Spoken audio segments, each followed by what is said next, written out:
বন্ধুরা, বছরের প্রথম কাঁঠাল আজকে খাবো, দেখা যাক কিরকম মিষ্টি। হাই হাই,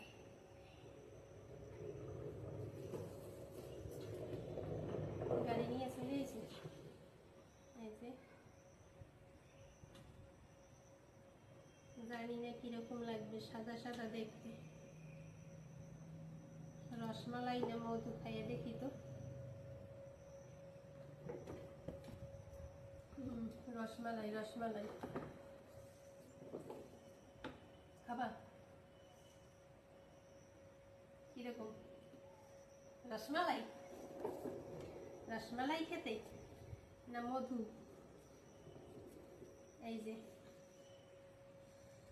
আজকের বছরের প্রথম কাঁঠাল খাইলাম, মোটামুটি খারাপ না। রসমালাই, মধু হইয়া পারে না এখন পর্যন্ত।